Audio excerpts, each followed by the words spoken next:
de Alba por acompañarnos en esta conferencia magistral.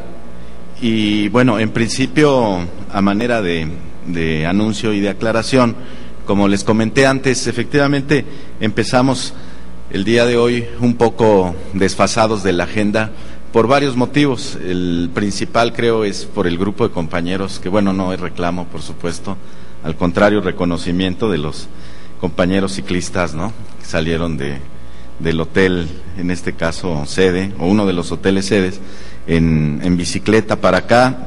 Se desfasaron un poco y bueno, por razones obvias, ayer fue una jornada muy intensa, realmente terminamos tarde después del espléndido concierto que nos tocó asistir, ya alrededor de las 10 de la noche creo que estábamos terminando la jornada. Entonces, pues hoy empezamos como poco después de 10 minutos de lo programado. Entonces le comentaba al doctor de Alba, bueno, y a ustedes también, pedirles una disculpa, ¿verdad?, por este desfasamiento. Vamos a buscarlo compensar a lo largo del resto de la agenda del día, que no está tan pesada como el día de ayer, incluso en el horario de los alimentos, también ya hicimos ahí un ajuste. Y bueno, sin más, reiterar nuestro agradecimiento al doctor de Alba, que como todos ustedes saben, él es vicepresidente de la Junta de Gobierno del Instituto y precisamente tiene a su cargo todo lo que corresponde al ámbito de la geografía y del medio ambiente, y es por ello que bueno, siempre ha sido un gusto, ¿verdad?, el colaborar con él y su equipo. Y sin más, bueno, una breve semblanza de su trayectoria. Él es actuario por la Universidad Nacional Autónoma de México. Él es también maestro y doctor en estadística por la Universidad de Wisconsin. Él es profesor emérito del Instituto Tecnológico Autónomo de México, del ITAM. Él también es investigador nacional de nivel 2. Él también tiene el cargo Fulbright Research Fellow, Adjunct Professor de la Universidad de Waterloo, Canadá. Es representante de México para la educación e investigación ante la Asociación Internacional de Actuarios y también es miembro electo del Instituto Internacional de Estadística. Él fue director general de la División Académica de Actuaría, Estadística y Matemáticas del ITAM en el periodo de 1987 al 2008 y ha trabajado en diversas entidades del sector público, como es el Banco de México, la Secretaría de Patrimonio y Fomento Industrial, en la que fue director general del Centro de Estadística Industrial. Fue coordinador de econometría en la Oficina de Asesores del Presidente de la República en el periodo de 1980 a 1982 y consultor de estadística del Sistema de Información para la Programación Económica y Social en la Secretaría de la Presidencia de la República en el periodo de 1972 a 1973. Él también ha sido Visiting Scholar, también él es graduado de la Universidad de Negocios de Chicago y ha sido profesor visitante en las universidades de Waterloo, Canadá, donde también ha desempeñado otros cargos, como mencionamos, y ha sido profesor asociado en el Departamento de Estadística Aplicada de la Universidad Estatal de Nuevo México. Bien, sin más, le damos la palabra al doctor de Alba. Muchas gracias por la invitación de compartir con ustedes.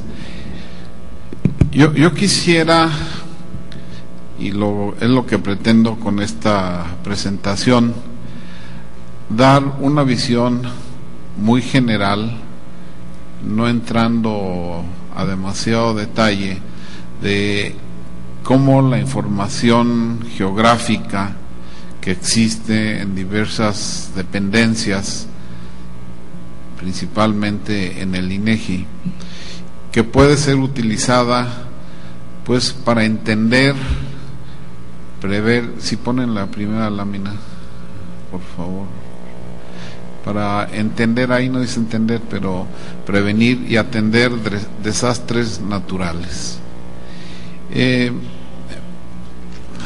Como todos ustedes saben, la sociedad, en particular la sociedad mexicana, siempre ha estado expuesta a diversos peligros naturales.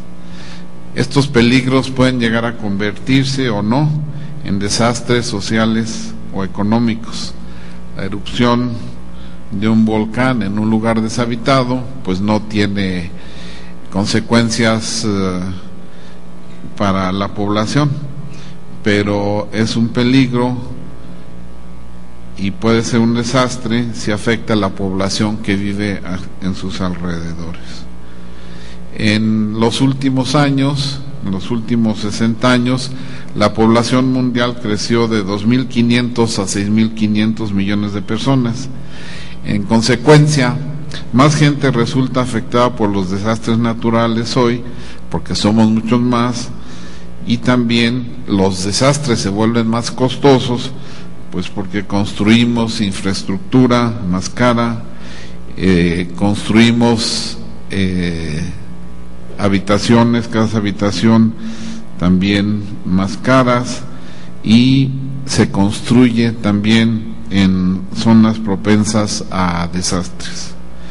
En particular, las características geográficas de México lo hacen un país con alta exposición a terremotos, huracanes, inundaciones, sequías, deslizamientos e incendios forestales. Hablaremos brevemente de cada uno de estos peligros. Comenzamos con terremotos, maremotos y tsunamis, que tienen todos el mismo origen.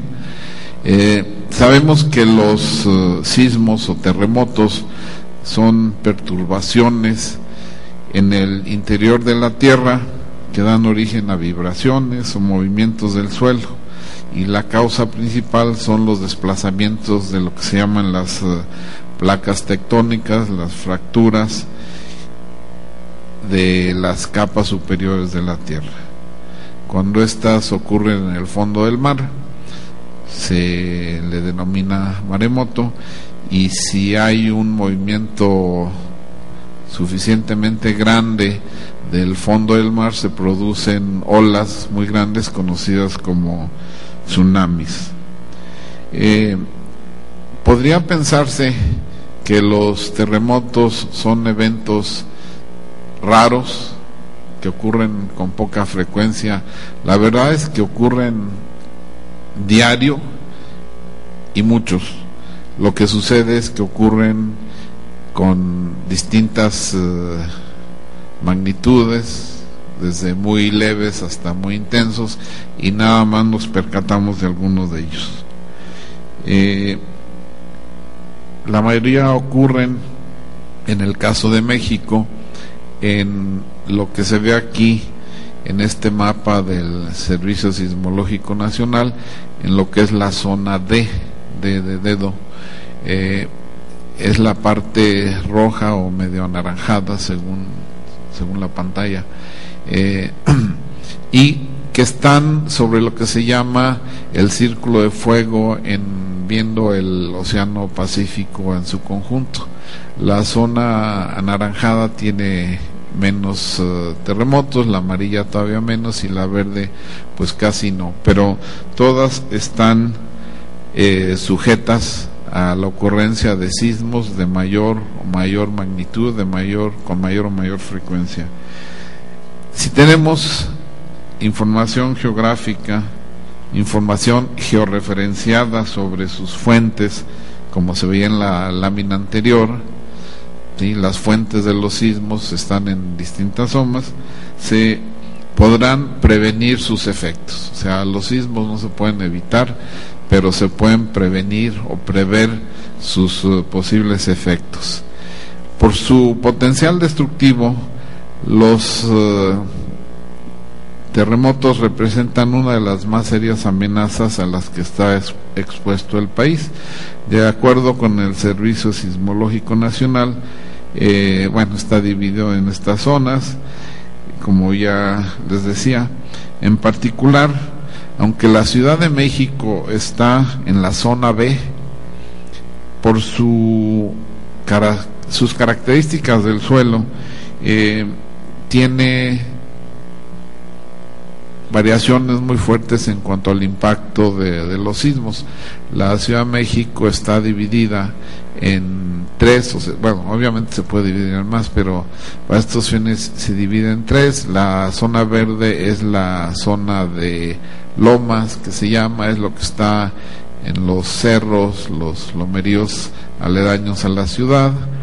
La parte amarilla, que se llama la zona de transición, es menos, o sea, más vulnerable que la verde, pero menos que la roja. Y la roja es lo que se llama la zona del lago, y que es muy susceptible a los impactos de los terremotos. Concretamente, en el caso del terremoto de 1985, que pues si no lo digo, algunos son muy jóvenes, a lo mejor ni les tocó, pero uno de los problemas no fue tanto la magnitud del sismo, que sí fue fuerte, pero ocurrió en las costas de Michoacán, muy lejos. Pero las ondas sísmicas que se transmiten a través de la corteza terrestre, al llegar a la Ciudad de México, y en particular en lo que aquí se señala como la zona lacustre, se incrementan. O sea, las ondas se aumentan en magnitud, y por eso tuvieron el impacto que tuvieron. Entonces, esta clase de información pues es muy importante para prever las consecuencias. En México, la siguiente por favor, como les decía, ocurren muchos sismos diarios. Hay sitios en internet ahora, algunos de ustedes los deben conocer, donde se puede estar recibiendo avisos, noticias cada vez que ocurre un sismo.